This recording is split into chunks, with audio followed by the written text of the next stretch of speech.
Deal with it yourself. My parents are obviously more important than you. My husband yelled at me as I stood frozen, holding our daughter in the middle of a fierce storm. Remember this. A surge of intense anger welled up inside me. My name is Grace. I'm 30 years old. I work as a dietitian at a school in Boston. I married my husband Carter 4 years ago. Carter works for a company in Boston as well, and we live in a suburban apartment. We're a dual-income couple without kids yet, so we had a relatively carefree life. 2 years into our marriage, Carter came home and spoke to me while I was preparing dinner. Hey Grace, can we talk for a sec? What's up? Dinner will be ready soon. Just wait a little longer. I replied without any concern, but Carter continued. It's something important. Actually, I'm being transferred for work next year. What? That's so sudden. Where to? I asked, surprised. It's my hometown, Chicago. Chicago? That's so far away. Yeah, and since you're a dietitian with a professional license, you can work anywhere, right? You'll come with me, won't you? I was at a bit of a loss for words. Indeed, being a dietitian is thankfully a job that doesn't tie you down to one place. As long as the license doesn't expire, finding a job shouldn't be too hard. But that doesn't mean I can easily leave my current job or adapt to any situation. Yet it seemed like Carter had already received the transfer notice, and without much regard for my circumstances, the discussion moved forward smoothly. I had grown attached to my current workplace and was reluctant to leave. But I also didn't want to live apart from Carter, whom I hadn't been married to for long. With that in mind, I informed my school of my intention to resign and decided to go with Carter. Months went by, and the move to Chicago was approaching the following month. While packing and getting rid of unnecessary items, I asked Carter something that had been bothering me. Hey Carter, the address over there is already decided, right? Why do you ask about the address? We haven't looked for a house yet. But it's a company transfer, so it's a leased apartment or something, right? Then Carter seemed to suddenly remember something and said, Didn't I tell you, Grace? Tell me what? I asked, a bad feeling suddenly dawning on me. We're going to live with my parents when we get there, Carter revealed abruptly. What? Are you serious? Don't worry, it's a house built for living together, so you can relax, he said nonchalantly. I couldn't believe my ears. How could he not mention something so crucial until now? In disbelief, I asked, What did you just say? A house built for living together? What are you talking about? You can't just spring this on me. I can't live with your parents. Carter looked at me as if I were being troublesome. It's fine, I told you. It's a house built for living together. It even has separate entrances and living spaces, so our privacy is maintained, and we'll have separate lives. I was utterly astounded by Carter's reckless words.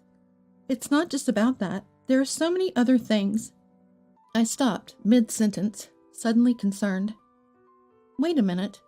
How did you even get a house like that? With a nonchalant expression, Carter replied, I had it built. What? In my name. This was beyond anything I had expected. His words left me speechless. You had it built in your name? Yeah, I built the house in my name. Without even discussing it with me? I could understand the words Carter was saying, but I couldn't grasp the reality of them. What were you thinking? The mere thought of starting a new life in an unfamiliar place was stressful enough, but living with my in-laws was something I had never even considered. Despite numerous discussions with Carter, there's no way we can change it now, he stubbornly insisted. The house was nearly finished, and the in-laws had already prepared to leave their current home. No matter what I said, the move was inevitable, and the day was fast approaching. Without considering my opinions or grievances, our new life began. Although I had found a job in the new area, and a month had passed since the revelation, nothing could have prepared me for the house built supposedly for us. It seemed designed solely for the in-laws. Located near a river, the setting was picturesque and rich in natural beauty, but the interior was entirely tailored for the in-laws. While the living spaces were indeed separate, with kitchens for each, they were all designed to suit my mother-in-law's height, causing me back pain due to their low height. It was evident that Linda had heavily influenced the interior design. I've always been fond of Scandinavian design and had specific ideas for my own house. However, both living spaces were styled to her preference, European style. Even the wallpaper wasn't the simple color I liked, but instead a gaudy floral pattern in the style of William Morris. "Why is this wallpaper even in our space?" I asked Carter, bewildered. "You know, all women like this kind of fancy stuff, right? Mom really has great taste. Leaving it up to her was the right decision," he said, nodding contentedly. I was stunned. Had Carter ever really seen me during these past years? Clearly not. If he had, he would have never chosen this wallpaper. But the wallpaper issue was just the tip of the iceberg. The most troublesome aspect was dealing with the in-laws. Despite the house being designed for separate living spaces, every mealtime the in-laws would come over to our side. Even if I could somehow tolerate that, their attitude was unbearable. They would eat and then complain about my cooking every day. "Grace, this meal is too salty, don't you think?" Mark, my father-in-law, would say, and Linda, my mother-in-law, would chime in without missing a beat. "Oh, indeed. Are you trying to give us kidney disease?" "I'm sorry, I'll be more careful next time," I would reply. Then Mark, with a mean smirk, would retort, "You always say that, Grace. Next time, but you never improve. We're worried about Carter's health after we're gone." Linda would add insult to injury. "Exactly. Aren't you a dietitian? If you can't even manage the nutrition of your closest family, how can you claim to be a professional?" Frustration and anger pulsed through my temples. In my mind, "Shut up, you old fools. Just eat quietly." I cursed. Their comments were baseless. I am a professional dietitian, and I carefully adjust the seasoning of the food to suit their age and health conditions. The meal that Mark called too salty had the same seasoning and amount of spices as the one he previously complained was too bland. It wasn't about the taste at all. They were just harassing me. My heart was constantly filled with irritation and anger. Then one day, feeling unwell from the stress and fatigue, I went to the hospital and discovered I was pregnant. Overjoyed, I returned home to share the news with Carter and the in-laws, but their reaction was far from joyful. In fact, the in-laws' comments were shocking. "So you're pregnant, fine, but you're not quitting your job," they said. "Yes, exactly. Being a dietitian isn't a job that would negatively affect your pregnancy," they added. Holding back my anger, I countered, "But I want to take care of the baby. I was thinking of taking maternity leave a bit early." "What are you talking about? You can't just decide that. You need to work, earn money, and contribute to the household. That's your role," they insisted. I had hoped Linda, being a woman, would understand, but that was a futile hope. "That's right. There's still a lot left on this house's mortgage," she said coldly. "But this house was built by Carter without—" I started to say, unable to hold back any longer. "What are you talking about? You live here too, don't you?" they interrupted. "Really, how shameless. You expect Carter to pay for everything? Stop being so entitled," they continued. I was so angry, I couldn't speak. I glanced at Carter, but he seemed indifferent, just watching TV as if nothing was happening. While I was being blamed, Carter said nothing at all. As days passed, the in-laws' behavior only escalated. In defiance, I took early maternity leave for my health and the baby's sake. Predictably, this enraged the in-laws. It even led to me being coerced into signing divorce papers. "If you do anything on your own again, these divorce papers will be filed," Linda threatened me, her eyes narrowed in anger. Carter remained silent, even then. And no wonder. Carter's signature was already on the divorce papers. I was forced to sign. It seemed he was okay with the idea of divorcing me. I never imagined facing such treatment, especially after just finding out about our child. Even without being forced, the thought of divorce had begun to cross my mind. Maybe that's better for this child. That thought crossed my mind more than once. Months later, after enduring the harassment from the in-laws during my pregnancy, I safely gave birth to my daughter, Sophia. But simply because she was a girl, the in-laws showed no affection for Sophia, and offered no help with childcare. Shockingly, Carter was exactly the same. "Carter, could you change Sophia's diaper? My hands are full." Even such a simple request was met with excuses about getting his hands dirty. Naturally, preparing and cooling milk was also out of the question for him. "Forget it, I'll do it myself." Sophia wasn't their child, but she was Carter's. Yet no matter what I asked for, Carter never helped. If he were truly busy, I could have been more understanding. But Carter was just watching TV or fiddling with his phone, doing nothing. It wasn't about a lack of cooperation in childcare anymore. It seemed he simply had no interest in his own child. Feeling such a huge disparity in love for our child between us, I was shocked. As if echoing my feelings, a long period of rain continued. The relentless downpour only worsened my growing despair, leaving me feeling increasingly trapped and miserable. Then, one day during the continuous rain, as usual, I was alone with the childcare. Despite having the day off, Carter was still lounging on the sofa, absorbed in his mobile phone. Suddenly, an alarm sounded. The dam has broken. Residents of this area, please evacuate immediately. I repeat, evacuate immediately. Holding Sophia, I turned pale upon hearing the alarm. What was that? Carter, engrossed in his mobile phone, either hadn't heard or didn't care. With no time to watch TV or notice earlier, it seemed a severe flood warning had been issued for our area that morning. Looking out our window, I saw the river beside our house rising to unprecedented levels, its waters roaring past. "Wait, Carter, we need to get ready to evacuate now." "What's going on? What happened?" Carter asked with a look of annoyance as if his game had been interrupted. "Didn't you hear the alarm? The dam has broken. It said we need to evacuate immediately." Catching on to the situation, Carter suddenly stood up and ran off somewhere. Carter, where are you going?" He didn't respond and just disappeared. Sensing the ominous atmosphere, Sophia started crying loudly. Struggling to keep my panic at bay, I hurriedly gathered our essentials. A few minutes later, I stepped out to the entrance holding Sophia. Outside, the rain was torrential, and the wind nearly knocked us over. Looking up, I saw Carter outside, already preparing the car. I felt relieved. I had thought he had fled, leaving us behind. But maybe he still cared for us, and that's why he rushed out. But my relief was short-lived, soon to be shattered. "Mom, Dad, hurry and get in the car. The flood will sweep us away." Carter yelled, and the in-laws rushed into the car. Incredibly, Carter was about to drive off without us. Panicking, I screamed at the top of my lungs. Wait! Carter, don't leave us!" "Quiet, we're leaving now." I didn't have the luxury to feel angry. I was only thinking of Sophia. "Please, at least take Sophia with you."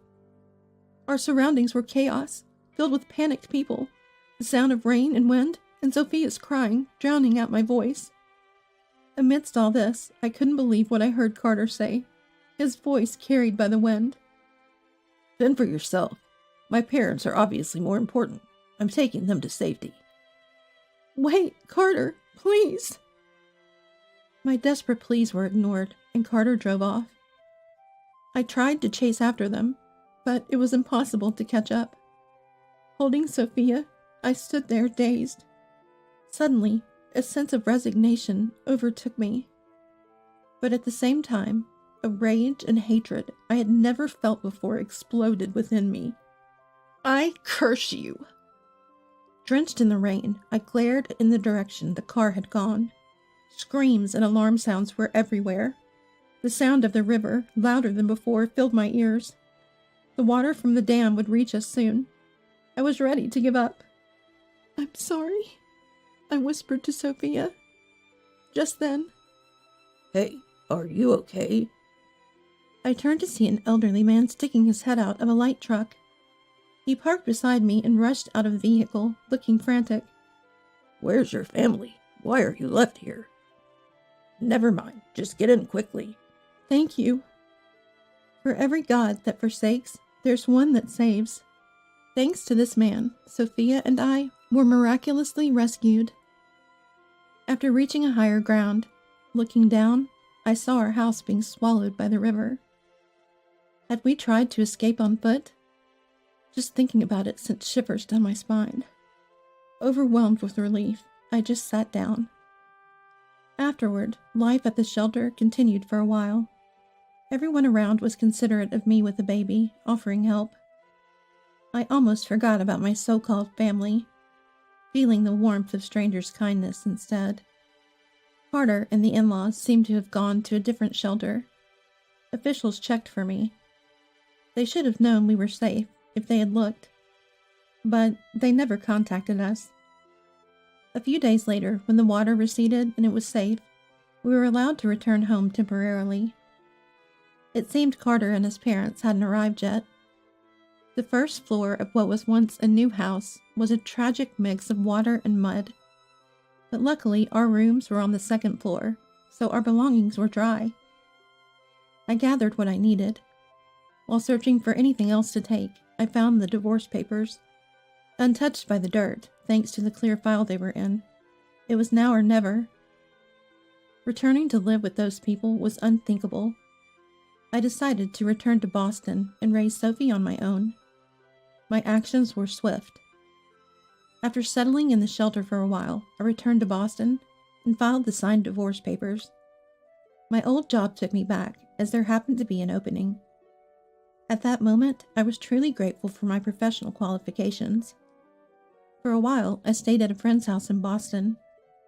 A few days later, perhaps feeling something was off due to the lack of contact, Carter finally reached out. Hey, where are you? Come back already. Come back? No way. I'm already in Boston. Carter didn't like my calm response and raised his voice. Hey, I told you you'd be divorced if you did anything on your own. Mom and Dad are furious. Oh, really? Feel free. Did he think threatening divorce would make me submit? I was utterly done with Carter. I replied calmly. You might be using divorce as a threat, but I've already filed the papers. Carter paused for a moment. What? What are you talking about? When I briefly returned home, I found our signed divorce papers and filed them, so you and I are complete strangers now. It seemed to finally sink in for Carter. He was clearly shaken. Don't joke. I don't accept this. I never intended to. You know, as an adult, signing something means you agree to it. It seems your parents wanted it too, so it's good for everyone, I said, almost laughing. That was just a threat. A threat? I didn't let that word slip by. Don't be ridiculous. What kind of husband abandons his wife? And a man who would leave his own daughter in danger is not someone I want. Did you think I was some obedient slave, always following your orders? Don't get ahead of yourself. Carter was clearly startled and flustered by my assertiveness. Hey, calm down, Grace. Let's meet and talk about this. There's nothing left to discuss with you. Prepare yourself. I'll be claiming compensation and child support in full. You and your worthless parents can go to hell together. I said that, hung up the phone, and immediately blocked him. The in-laws kept calling persistently, but I ignored every single call. Afterward, I hired a lawyer skilled in divorce cases and demanded a lump sum for compensation and child support. Carter ended up paying by taking on debt. Consequently, he couldn't afford the mortgage, and the house had to be sold. However, the flood-damaged house was refused by buyers, and only the land value minus demolition costs was paid, which wasn't much. Out of cash, out of kin, as the saying goes. The relationship between Carter, his parents, and him soured, and now they're living separately. Carter is drowning in debt. His parents are living off a meager pension. It's a steep fall from their previous lives. Meanwhile, I returned to my old job while entrusting Sophia to a daycare. Everyone welcomed us warmly and was understanding about childcare. I'm endlessly grateful to be working in a place that allows me to work within reasonable limits. Being saved by that stranger and finding the divorce papers in the corner of that muddy room wasn't just chance. It was fate. Since then, I've come to cherish every moment of life. Sometimes I remember the moment I almost gave up and whispered I'm sorry to Sophia. Sophia is growing up healthy and strong every day.